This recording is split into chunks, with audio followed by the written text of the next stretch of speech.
Bien-aimés dans le Seigneur, que Dieu vous bénisse. Vous êtes bien branchés sur la télévision La Foi en Jésus, la télévision de la vérité qui libère.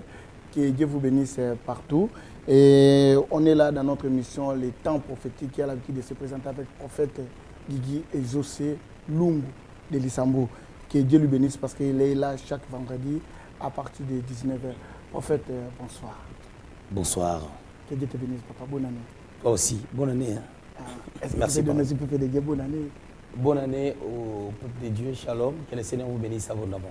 Amen, amen. Est-ce que papa, tu peux prier pour nous avant de commencer notre émission? Seigneur, nous voulons te rendre grâce, nous voulons te dire merci parce que tu es merveilleux. Nous voulons te dire merci parce que tu es fidèle. Nous voulons remettre ces instants entre tes mains. Seigneur, nous prions afin que ta grâce nous couvre, avec l'onction du Saint-Esprit, puisse couvrir tout ce que nous allons faire en ces lieux, les contournables Dieu de gloire. Seigneur, nous sommes que des canaux, nous sommes que des instruments que tu utilises pour la gloire de ton Saint-Nom. Rends-nous disposés, rends-nous disponibles, Père éternel, ô Dieu, à transmettre la vie à ton peuple. Parce que nous sommes au temps d'histoire. Nous avons besoin de la révélation, une révélation fraîche qui vient de toi. Seigneur, rends aussi ton peuple, Père éternel, ô Dieu, disponible et disposé de pouvoir écouter ce que l'Esprit va transmettre à leurs esprits. Reçois la gloire, louange et adoration qui t'est due au nom de Jésus-Christ. Amen. Amen, amen, amen, amen. Prof, que Dieu te bénisse. Nous sommes là pour parler de qui peut nous séparer. Notre grand thème de l'année. Qui peut nous séparer de l'amour de l'Éternel? Amen. Qui peut nous séparer? Parce que c'est une question aussi, parfois la Bible demande. C'est une question aussi, parce que beaucoup on lit ça. On lit ça, peut-être on ne connaît pas bien la définition de ça, comme tu es l'homme de Dieu, si tu peux nous expliquer un peu. Voilà. Déjà, nous avons un thème merveilleux qui peut nous séparer de l'amour de Dieu, de l'amour de notre Seigneur. Voilà. Cette pensée est tirée dans Romains au chapitre 8, au 35e verset. La Bible déclare « Qui nous séparera de l'amour de Christ? Sera-ce la tribulation, ou l'angoisse, ou la persécution, ou la faim, ou la nudité, ou le péril, ou l'épée ?» Voilà. Le thème est donné sous forme d'une question. On est en train Paul pose la question pendant qu'il essaye dans ces chapitres de parler de l'état d'une personne qui est angoissée, qui a des problèmes, qui est persécutée à cause, vous savez, il y a des persécutions qu'on endure à cause, juste parce que nous sommes des enfants de Dieu. Tout à fait. Parce qu'étant des enfants de Dieu, Pierre dit, nous devons participer à la souffrance de Christ. J'aime lorsque Pierre dit dans son épître premier, il dit, si quelqu'un souffre selon Christ, il doit être dans la joie, parce qu'il y a une récompense lorsque la gloire de Christ apparaîtra. La gloire a deux dimensions. Il y a une première gloire lorsqu'on va hériter le royaume des cieux, mais ici sur terre, nous avons aussi besoin de vivre dans la prospérité. Cela n'exclut pas les problèmes, la persécution, les attaques. Cela affermit notre foi. Cela affermit notre position en Christ et nous participons à la souffrance de Jésus-Christ. Alors, quelqu'un qui est équilibré doit s'accrocher à l'amour de Dieu, même s'il y a des combats, même s'il y a des persécutions. Nous devons savoir que dans toutes ces choses, la Bible déclare dans le verset 37 du livre de Romains 8, nous sommes plus que vainqueurs par celui qui nous a aimés, qui est Jésus-Christ. Alors, lorsque nous réalisons cet amour, l'amour c'est quoi? L'amour c'est un sentiment d'aimer. Or, nous aimons, Dieu nous aime inconditionnellement. C'est-à-dire, ce n'est pas parce qu'on lui a donné quelque chose qu'il nous aime. Cet amour a été manifesté. La Bible dit, avant que nous puissions être en Christ, Christ est déjà mort pour nous. Avant que nous puissions croire, lorsque nous étions informes et vides, lorsque nous ne les connaissions pas, lui, il nous a aimés et il est mort pour nous. C'est-à-dire, Dieu a un plan pour son peuple. Alors, le diable maintenant, pour ne pas périr seul, il cherche à interposer les plans de Dieu dans la vie de l'homme. Par des problèmes, par des persécutions. C'est pour cela maintenant que Paul pose la question. Il dit, est-ce que ces choses que tu vois peuvent te séparer de l'amour de Dieu? Réalise l'amour de Dieu, combien il est grand, ce qu'il est capable de pouvoir faire. Quand est-ce que quelqu'un peut commencer à se séparer de l'amour de Dieu? Voilà. Se sépare de l'amour de Dieu. Lui-même, hein, lui-même. Lui-même, ouais. Parce que l'amour de Dieu est là. Ouais. L'amour de Dieu ne change pas. Oui. L'homme lui-même se sépare de l'amour de Dieu lorsqu'il ne réalise plus ce que Dieu est capable de faire. Parce qu'il y a eu des fois, à cause des problèmes, on n'arrive plus à réaliser ce que Dieu est capable de faire. Souvenez-vous, Job. Job a, on dirait, une situation très difficile. Mais Job, à un moment donné, il il ne croyait plus. Ça dit pour Job, il se disait, si je peux même mourir, ça sera bien. Ça sera bien que je meure. Parce qu'il ne réalisait plus que l'amour de Dieu peut renouveler une bonté dans sa vie afin que les choses puissent changer. Je prends l'exemple de Samson. Je vais laisser Job. Je prends l'exemple de Samson. Samson qui avait la force, qui avait l'alliance avec Dieu. À un moment donné, parce que lui-même, il a livré son secret à Delilah ou à Dalila. À un moment donné, on lui a coupé les cheveux. Il était en prison. Lorsque ses cheveux commençaient à pousser, sa force était revenue. Il demande à Dieu de lui donner la force pour venger ses yeux pendant qu'il avait une mission à accomplir. C'est-à-dire que cette personne ne croyait plus que l'amour de Dieu pouvait faire en sorte qu'il puisse continuer sa marche. Au lieu de dire au Seigneur, Seigneur, je demande pardon de ce que j'ai livré, les secrets que tu m'avais interdits. Lui, il demande la force pour venger ses yeux pendant que Dieu est capable de recouvrir la vue des aveugles. Tu vois, il arrive des fois lorsque nous perdons la foi, il arrive des fois lorsque nous avons nos ambitions en lui, en nous, pardon, comme le cas de Samson. Il avait ses ambitions de venger ses yeux. Combien de personnes cherchent à réussir pour les autres, pour concurrencer les autres? Combien de personnes cherchent à faire des choses juste pour qu'on voit que j'avais fait? Or, tout ce que nous faisons dans notre vie doit être une vision d'abord qu'on a reçue de la part de Dieu. Amen. Si on n'a pas une vision claire de la part du Seigneur, on n'ira nulle part. Quand la vision est claire, ce n'est qu'alors qu'on peut expérimenter le progrès, la prospérité. Là, même lorsqu'il y aura des combats, on va tenir ferme. Donc on peut prendre le verset là qui dit que venez à moi vous tous qui êtes chargés, fatigués. Voilà, le Seigneur dit ceci. Il dit, comme tu viens de dire, venez à moi vous tous qui êtes chargés, vous tous qui êtes chargés et fatigués. Je vous donne un repos déjà. Ce verset a deux dimensions. La première dimension, c'est pour ceux-là qui ne connaissent pas Dieu, qui ont des problèmes, qui ont des fardeaux. Ils doivent les ramener auprès de Dieu. Mais la deuxième dimension, c'est aussi nous qui sommes en Christ. Tout à fait. Nous avons des problèmes, nous avons des persécutions. Nous devons revenir toujours à l'amour de Dieu. Comprenant que cet amour-là, vous savez, celui qui a l'amour donne. L'amour donne sans regarder. L'amour donne inconditionnellement parce qu'il n'y a que des preuves d'amour qui se manifestent par la manière dont on se donne et on s'adonne à la personne qu'on aime. Alors, si Dieu est amour, si Dieu a un plan d'amour dans la vie de son peuple, ce qui veut dire, peu importe les problèmes que nous avons, il arrive des fois, nous manquons la patience. Il y a des persécutions, mais on ne sait pas que Dieu a prévu un temps de persécution et que dans 3 mois, il va se manifester. Est-ce que quand quelqu'un manque la patience, ça lui perd aussi, lui-même il peut se perdre aussi l'amour vis-à-vis de son Dieu? Déjà, la patience, c'est un état d'esprit qui nous maintient en équilibre pour attendre l'accomplissement de ce que Dieu nous a dit ou de ce que la parole de Dieu déclare. Mais lorsque tu perds cette patience, tu commences à se détacher de l'amour de Dieu. Tu ne crois plus que Dieu peut agir. Or, quand tu es patient, malgré des problèmes, tu sauras que ton Rédempteur est vivant. C'est le cas de Job. Job, lorsqu'il a réalisé que Dieu est amour et que Dieu est en train de faire un travail en lui, afin qu'il soit un signe, un présage, Job a dit, j'avais entendu parler de Dieu, mais maintenant, mes yeux l'ont vu.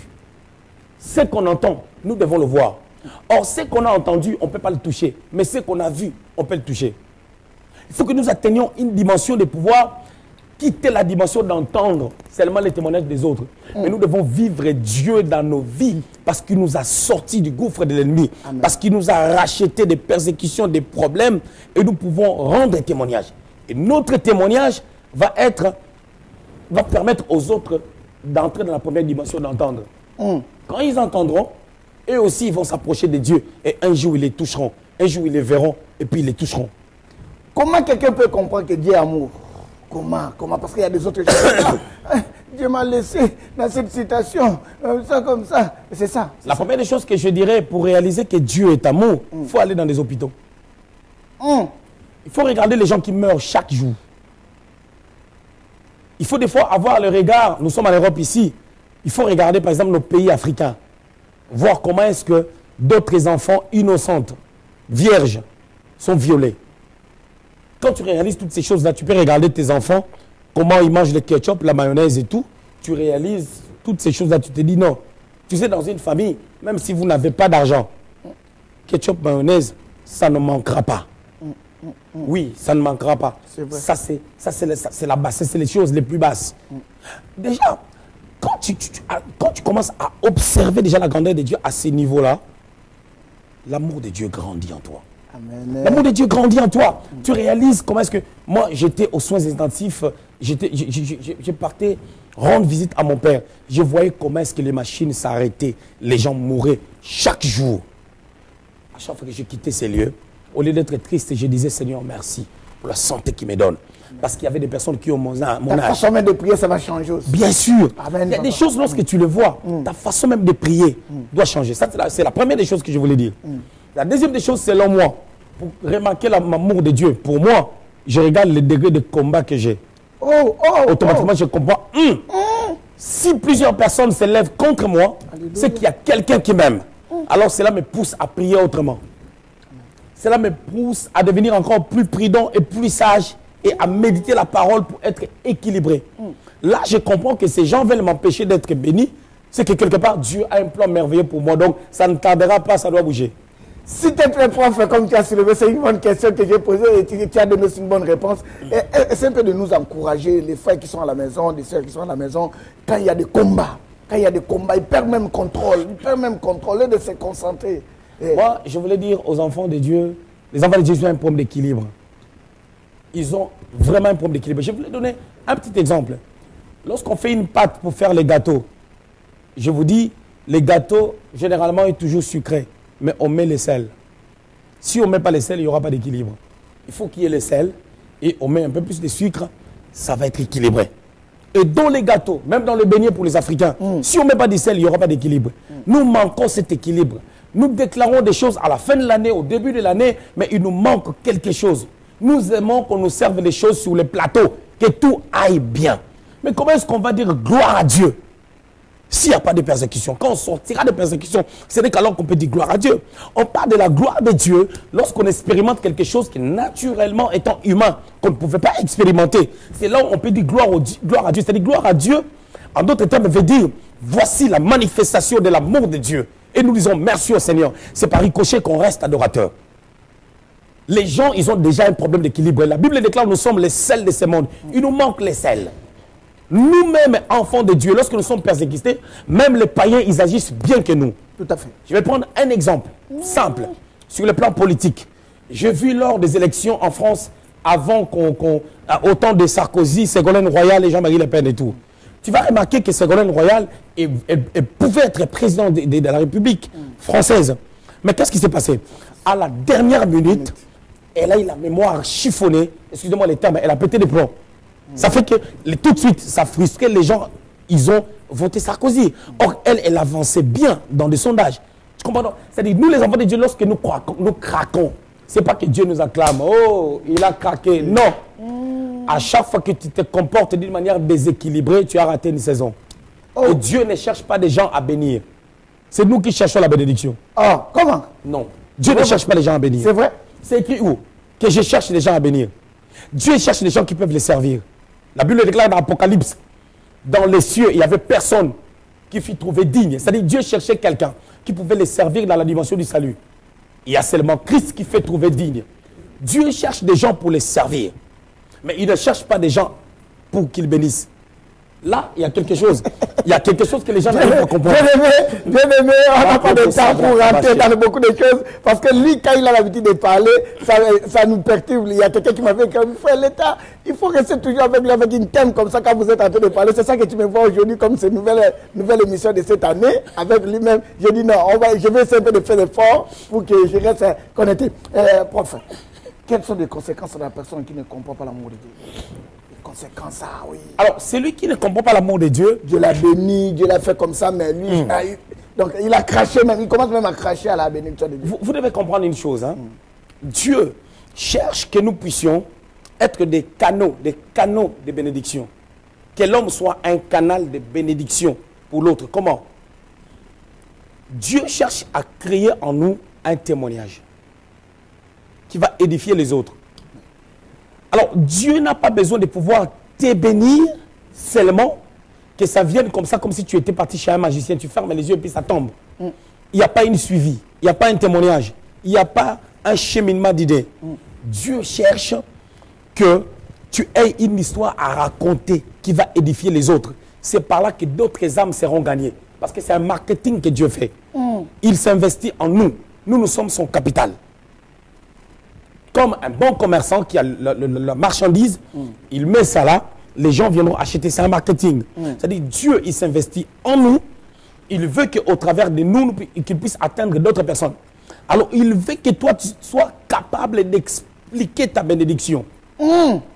Et si tu n'es pas capable d'expliquer ta bénédiction, automatiquement, tu dois la rater. Et tu recommences à zéro. C'est ce que les gens n'arrivent pas à comprendre. Dieu n'est pas un faiseur de miracles, mais il fait des miracles. Tout à fait. Dieu n'est pas un faiseur de miracles, mais il est capable de tout. Dieu n'est pas un garçon de course, où quand on a besoin de lui, garçon de course, va me prendre là, j'ai besoin de ça, ça vient. Non, tu as besoin de ça, pourquoi? Pourquoi? Où est sa gloire? Donc Dieu aime tout. Quelle est sa place? Dieu aime l'intérêt aussi à tout. Dieu aime son intérêt. Son intérêt, c'est de pouvoir sauver d'autres personnes au travers de toi. Amen. Au travers de toi, au travers de ta vie. Dieu aime toujours commencer de la poussière. Il élève les pauvres. Il aime commencer par quelque chose qui n'existe pas, par l'inexistence, pour appeler toute chose à l'existence. Là, il y a une histoire. On va voir que Dieu a fait ça, ça, ça. La bénédiction de Dieu a toujours été progressive et accompagnée des épreuves. Amen. Dans l'Ancien Testament, je vais prendre l'exemple de David. Il était dans la forêt. On lui a dit, tu deviendras roi. Est-ce qu'il est devenu roi tout de suite? Non. Il y avait des étapes, il y avait des épreuves graves. Ou à tel point que David avait même baissé les bras à un moment donné. Il est parti s'allier aux Philistins. 1 Samuel chapitre 29, chapitre 30, par là. Il est parti s'allier aux Philistins parce que nous, les hommes, on se fatigue toujours et on oublie la promesse que Dieu nous a faite. Et on ne réalise pas l'amour de Dieu. Dieu est encore avec toi, bien-aimé dans le Seigneur, quand tu vois que tout le monde est contre toi. Ouais. L'amour de Dieu se manifeste encore d'une manière intense quand tout le monde t'abandonne. Lui, il est là. Paul dit, c'est dans la faiblesse qu'il agit. Amen. Ouais. Tu sais, une personne comme Paul, quelqu'un qui est en prison, il dit, je suis dans les chaînes, moi. Mais la parole que je prêche n'est pas enchaînée. Parce qu'il faut vous rendre compte que tes problèmes à toi, tes persécutions à toi, ne peuvent pas t'amener à nier l'amour de Dieu, à mettre l'amour de Dieu de côté. Parce que cet amour est manifesté à cause de la vie et de la parole de Dieu qui est en toi. Et la parole ne peut jamais être dans des chaînes. Amen. Si la parole n'est pas dans des chaînes, l'amour de Dieu n'est pas dans des chaînes. Et cet amour-là agira au moment opportun. Amen. Merci, prof, que Dieu te bénisse. Et quelles sont les différences de l'amour? Explique-nous. Parce qu'il y a des autres gens aujourd'hui, dès que son mari, bon, je donne un exemple, les sœurs ou les frères, excusez-moi, il y a déjà des sœurs, peut-être ils partaient dans cette église, son mari dit, non, ne parle pas, moi j'aime pas les femmes là qui prient, là, tu commences à prier, maintenant ça me bloque mes choses, machin, il faut arrêter de prier. Et puis, il écoute, ou bien elle écoute, son mari, ou bien le frère aussi, même système. Est-ce que ça c'est des gens qui aiment Dieu, ou bien c'est quoi là? Explique-nous un peu ça là. Moi, je veux dire, nous avons des fois un problème. Bien que la Bible dit, femmes, soyez soumises, la Bible n'a pas dit, femmes, soyez soumises au péché. Ou à l'égarement. Dès que quelqu'un commence à te dire que arrêtez de suivre Dieu, donc il fait déjà le péché. Il t'amène déjà dans le péché. Tu sais, parce que tu as abordé, épinglé un point sur le péché, je voulais quand même qu'on ouvre une petite parenthèse. Le péché, c'est quoi? Les gens croient que le péché, c'est seulement boire l'alcool, c'est seulement danser la musique du monde, c'est seulement être impudique ou adultère. Le péché va au-delà. Le péché, c'est la transgression de la loi. Le péché, c'est faire ta volonté au lieu de faire celle de Dieu. Si c'est que tu fais, tu es responsable d'une chaîne de télévision, la foi en Jésus, qui bénit les gens. Si aujourd'hui tu fermes cette chaîne de télévision, c'est un péché. Tu peux rester chrétien 100 ans. Si c'est une vision que Dieu t'a donnée, tu tombes dans le péché. Et Dieu, à la fin, il te demandera.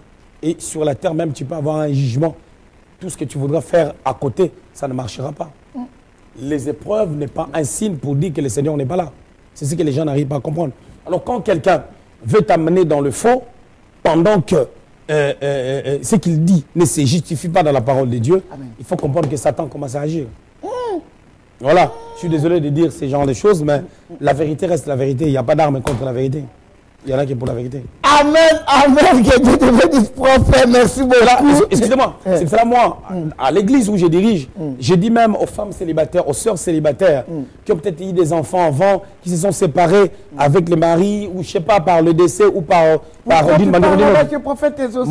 Arrête, ça, tu ne connais pas, c'est un magicien, c'est comme ça. J'ai dit aux gens, le problème, ce n'est pas seulement de se marier. Le problème, c'est de vivre en paix. Amen, papa. Parce que si tu dois te marier pour que les gens voient, tu as la robe blanche, on fait une grande fête, et que tu n'es pas en paix. J'ai vu des couples, les problèmes ont commencé dès le jour du mariage. Un mois avant le mariage, jusqu'à aujourd'hui. Ça fait 3 ans, ça fait 4 ans. À quoi ça sert de se marier pendant qu'on ne vit pas en paix? Pendant qu'on veut se tuer. Pendant que lorsque tu te réveilles la nuit, le mari est en train de dormir ou la femme est en train de dormir, tu la regardes, tu dis franchement, tu es en train de regretter. Oh, quel choix que j'ai pu faire dans ma vie. D'autres personnes même aillent même loin. Si cet homme pouvait mourir, ça, je vais me débarrasser de ces fardeaux. Ces choses se font, même dans des couples de pasteurs. Vous êtes bien branchés sur www.tv La Foi en Jésus, la télévision de la vérité qui libère. Le mariage n'est pas la fidélité de toutes choses. Et pardon, la finalité, pardon. Le mariage n'est pas la finalité. Mais aujourd'hui, ça se passe comme ça. Non, le mariage n'est pas la finalité de toutes choses. Tu peux te marier aujourd'hui dans la tranquillité, on fait la dot, il n'y a pas grand monde, et puis vous venez à l'église, on vous bénit, tu es marié. Les gens déboursent beaucoup d'argent pour les mariages, 30 000 euros, 40 000 euros pour les mariages, afin de faire voir aux gens combien nous avons fait notre mariage, il y avait du boom. Est-ce qu'après, il ne fait même pas de programme pour Dieu. Il n'y a pas de programme pour Dieu, et ces gens-là, ils se disputent pendant les mariages. Moi, j'ai été dans les mariages où pendant les mariages à la mairie, l'homme et la femme ne s'entendent pas. Tu es en train de leur bénir, tu le bénis, tu l'aimes, machin, tout ça. Ils disent des choses, des mensonges. Vous êtes bien branchés sur www.tv La Foi en Jésus. Professeur, j'ai une question à te poser vis-à-vis. Qui peut nous séparer de l'amour de l'Éternel? Aujourd'hui, il y a des gens qui se séparent de l'amour de l'Éternel à cause de l'argent. Ah, les moments, l'argent. Écoute, la Bible dit, hein, si vous aimez Dieu, ça c'est Paul, que à cause des choses de ce monde, vous êtes les personnes les plus malheureuses. Tu sais, nous devons aimer le Seigneur parce qu'il nous aime, parce qu'il nous a sauvés. Bien aimé le Seigneur, nous rigolons, nous nous habillons, nous mangeons, nous marchons. Jésus revient. Quand, je ne sais pas. Mais un jour, ce monde n'existera plus. Et ça sera catastrophique. Et ceux-là qui ont profité de l'amour de Dieu, ce sont ceux-là qui vivront éternellement. Ils seront dans la joie éternelle. Mais ceux-là qui abandonneront un chemin, la Bible dit, ceux-là qui persévéreront jusqu'à la fin. Dans le chemin de Dieu, il y a l'action de la persévérance. Quand tu ne peux pas persévérer, tu abandonneras. Si tu abandonnes, tu abandonneras seul, avec moi. Tu abandonneras seul. Bien aimé, nous devons comprendre une chose. Dieu n'est pas là pour nous prendre, il nous soulève, il nous fait asseoir là. Non. Pour s'asseoir, tu dois faire un mouvement. Tu dois t'asseoir. Pour se lever, c'est à toi de faire un mouvement. Dieu t'a créé avec des potentiels. Pour marcher, quand tu choisis tes vêtements pour sortir, tu sais que je pars dans telle cérémonie, je dois m'habiller de telle manière. Là, je pars au travail, je dois m'habiller de telle manière. Dieu a sa part, nous avons notre part. L'amour de Dieu est là. Croyez à cet amour. Jésus est vivant. Jésus est réel. Il est la solution dans toutes choses. La Bible dit, car Dieu a tant aimé le monde. Il a donné son Fils. Le Fils est mort sur la croix. Il a dit, tout est accompli. Ce qui veut dire, ce que tu as besoin, à un moment donné, va s'accorder à l'accomplissement que Christ a prononcé sur la croix. Prof, ça c'est ma dernière question que je te pose vis-à-vis à les gens qui s'attachent dans les choses du monde. Ah, ça les a séparés même de l'amour de l'Éternel. Tu les conseilles quoi pour qu'on arrête là? Moi, je dirais, tu sais, plus tu es attaché aux choses du monde, tout doucement, tu vas commencer à t'éloigner de Dieu, mais tu ne remarqueras pas que tu t'éloignes de Dieu. Les gens remarqueront que tu t'éloignes du Seigneur, tout doucement. Et ce n'est pas tout le monde qui crie Seigneur, Seigneur, qui sont avec lui. La Bible dit, vous les reconnaîtrez par leurs fruits. Moi, je leur conseillerais, il n'est pas trop tard. Revenez au Seigneur. Revenez au Seigneur. Il a encore temps de dire que non, je me suis trompé. Il a encore temps de dire... Il y a un Américain, sans citer le nom, qui avait écrit un livre, il y avait des fautes doctrinales. Il a récupéré tous ces livres-là, et puis il a réécrit ces choses. C'est pour dire que non, il a encore temps de revenir au Seigneur. Amen. De dire, Seigneur, je vais repartir à zéro avec toi. Je crois que j'ai commis des erreurs. L'erreur est humaine, c'est normal. Mais la bonté de Dieu ne change pas de couleur. L'amour de Dieu ne change pas de couleur. Cet amour est là. Quand nous le sollicitons, cet amour se manifeste dans nos vies. Jésus est vivant. Merci, merci, merci. C'était l'émission du prophète Exaucé Guigui Lungu dans l'émission Les Temps prophétiques. Prof, on vient de parler qui peut nous séparer de l'amour éternel. Ça, c'est l'année 2015. Bénis-nous pour qu'on reste dans l'amour de notre Dieu. Amen. Seigneur, nous voulons te dire merci. Nous croyons que rien ne peut nous séparer de l'amour de l'Éternel. Même lorsqu'un ange va apparaître au-devant de nous, comme Paul l'a dit, pour nous dire autre chose que ce que tu nous as enseigné dans ta parole, qu'il soit anathème. Seigneur, nous ne croyons pas à cause des représentations quelconques, bien que nous croyons au ministère des anges. Mais Seigneur, nous croyons parce que nous avons la foi en toi. Et cette foi a déposé dans nos cœurs un amour glorieux pour toi. Cet amour que nous avons n'est que le résultat de l'amour que tu as manifesté sur la croix. Seigneur, tu nous aimes. Seigneur, tu m'aimes. Seigneur, tu aimes mes bien-aimés. Nous croyons à ta fidélité, à ta grâce. Seigneur, nous voulons proclamer ton nom comme le seul nom qui libère, comme le seul nom qui restaure. Seigneur, nous prions afin que cet amour surabonde, que cet amour soit placé dans les cœurs des gens pour que ton peuple puisse vivre, Père éternel, oh Dieu, la prospérité à tous égards. Seigneur, nous voulons, Père, être bénis, mais nous voulons aussi hériter le royaume des cieux. Nous voulons croire à ton amour, à ta fidélité. Seigneur, je crois, s'il y a des persécutions, s'il y a des combats, c'est que ton amour est en train de s'éclater. Et très bientôt, Père éternel, oh Dieu, tu visiteras un frère, tu visiteras une sœur, parce que telle est ta volonté. Tu n'es pas là pour garder tes bénédictions sont pour nous. Et ton amour est pour nous. Sois béni, Seigneur, pour cette année 2015. Proclamons ta gloire. Nous proclamons, Père, ta présence, ta fidélité, l'incontournable Dieu. Oui, Dieu, nous voulons profiter, Père éternel, oh Dieu, de cet amour qui crie fort, Père, plus que les sang d'Abel. Tu es amour. Même à Caïn qui a commis des fautes, il est comparable, Dieu. Oui, tu t'es levé pour mettre un signe afin que quelqu'un le verra, ne puisse pas le tuer. Seigneur, nous sommes ton peuple. Nous ne sommes pas de la race des Caïns. Nous ne sommes pas de la progéniture des Caïns. Nous sommes de la descendance d'Abel. De la descendance, Père éternel, ô Dieu, des adorateurs et de vrais adorateurs. Nous sommes épris de toi. Et nous croyons à ta fidélité. Seigneur, nous voulons espérer en toi. Je dirai à mon âme, je dirai à l'âme de mon frère, pourquoi t'as battu? Pourquoi gémis-tu au-dedans de lui? Que ton âme espère en Dieu. Lorsque David voulait se fatiguer, Abigail lui a dit, tu deviendras roi. Je voulais annoncer à quelqu'un que tu as la royauté. Je voulais annoncer à quelqu'un que Dieu t'a appelé à l'excellence. Et tu ne peux pas abandonner, même si ça tarde. Habakkuk, chapitre 2, verset 2 à 4 dit, c'est une prophétie dont le temps d'accomplissement est déjà fixé. Si elle tarde, attends-la. Dans le temps d'accomplissement, il y a aussi un temps où ça peut traîner. Mais Dieu te demande la patience. Espère à Dieu. Que personne ne vienne te dire que Dieu n'existe pas. Jésus est vivant. Il est capable de restaurer. Il est capable de donner la vie, d'impacter, d'échanger. Car telle est sa volonté. Une vérité. Je vais clôturer avec une vérité en disant ceci. Dieu sait que tu dois être à tout prix béni. Pourquoi? Parce que tu es son marketing. Si tu n'es pas béni, d'autres personnes ne croiront pas en lui. Raison pour laquelle il a un plan merveilleux. 2015 est pour toi. 2015 est pour toi. 2015 est une année d'excellence. Nous prophétisons ces choses, nous les déclarons et nous les scellons, Père éternel, oh Dieu, dans nos cœurs. Au nom puissant de Jésus-Christ. Merci, Seigneur. Merci, Seigneur. Bien-aimé, que Dieu vous bénisse. À la prochaine, vendredi prochain, que Dieu vous bénisse à partir de 19h. Bye bye.